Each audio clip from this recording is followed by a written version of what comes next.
പെരുന്നാൾ ദിവസത്തിൽ സാധാരണ നമ്മളൊക്കെ ചെയ്യുന്ന ഒരു പ്രധാനപ്പെട്ട ഒരു ധർമ്മമാണ്, പുണ്യമാണ് ഫിത്ർ സക്കാത്ത്. ഫിത്ർ സക്കാത്തിന്റെ താല്പര്യം എന്തെന്ന് ചോദിച്ചാൽ അന്നത്തെ ഒരു ദിവസവുമെങ്കിലും എല്ലാവരും സന്തോഷിക്കുന്ന ഒരവസ്ഥ ഉണ്ടാക്കി തീർക്കുക എന്നാണ്. അന്നത്തെ ഒരു ദിവസം എങ്കിലും തീർച്ചയായിട്ടും എല്ലാവരും ആനന്ദിക്കണം, ജാതി മതഭേദമില്ലാതെ സകലരും. അതിനെന്താണോ വേണ്ടത് അതാണ് കൊടുക്കേണ്ടത്.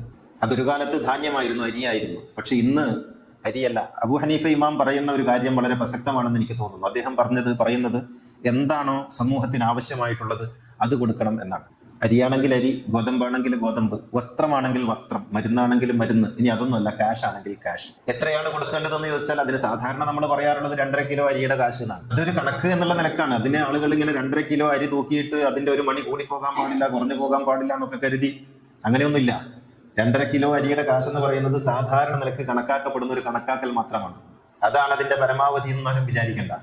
അപ്പോ എന്താണോ സമൂഹത്തിന് ആവശ്യമായിട്ടുള്ളത് അത് കൊടുക്കണം. നിങ്ങളുടെ അയൽപക്കത്തുള്ള കുട്ടികൾക്ക് ഈ പെരുന്നാളിന് ഡ്രസ്സ് എടുത്തിട്ടില്ലേ? നിങ്ങളുടെ ഫിത്ർ സക്കാത്ത് ഇപ്രാവശ്യം ഡ്രസ്സായിരിക്കട്ടെ. അപ്പുറത്തെ വീട്ടിന് വാതിലില്ലാതെ പ്രയാസപ്പെടുന്നെങ്കിൽ ഇപ്രാവശ്യത്തെ നിങ്ങളുടെ പെരുന്നാൾ സമ്മാനം ഒരു വാതിലായിരിക്കട്ടെ. അരി മാത്രമേ കൊടുക്കാവൂ, അതാണ് ഫിത്ർ സക്കാത്ത് എന്നില്ല. മനുഷ്യന്റെ ഉള്ളിൽ സന്തോഷം നിറക്കുന്നത് എന്തും അങ്ങനെയാകാം. അല്ലാതെ ഇപ്പൊ 2 രൂപയ്ക്കും 1 രൂപയ്ക്കും ഒക്കെ ഗവൺമെന്റ് അരി കൊടുക്കുന്ന ഒരു കാലത്ത്, അരി ആവശ്യമില്ലാത്ത ഒരു കാലത്ത് അരി വീണ്ടും വീണ്ടും കൊണ്ടുപോയി കൊടുത്ത് അരിയുടെ ഒരു ഗോഡൌൺ ആക്കി വീടുകൾ മാറ്റുന്നതിൽ വലിയ അർത്ഥമൊന്നുമില്ല. എന്താണ് ആവശ്യമെന്ന് അറിഞ്ഞു കൊടുക്കണം. ചടങ്ങാവരുത്, മറിച്ച് അതിന്റെ ഉദ്ദേശമാണ് വേണ്ടത്. മനസ്സിൽ സന്തോഷം നിറക്കണം. അതും ദൂരെ എങ്ങും കൊണ്ടു കൊടുക്കണ്ട. നിങ്ങളുടെ വീട്ടിൽ, നിങ്ങളുടെ അയൽപക്കത്ത്, നിങ്ങളുടെ ചുറ്റുഭാഗത്ത്, അവിടെ മതം നോക്കരുത്. ഇത് മുസ്ലിമിന് മാത്രമേ കൊടുക്കാവൂ എന്നൊക്കെ വിചാരിക്കുന്നത് പടച്ചവനെ അറിയാത്തത് കൊണ്ടും പടച്ചവനെ മനസ്സിലാക്കാൻ കഴിയാത്തത് കൊണ്ടുമാണ്.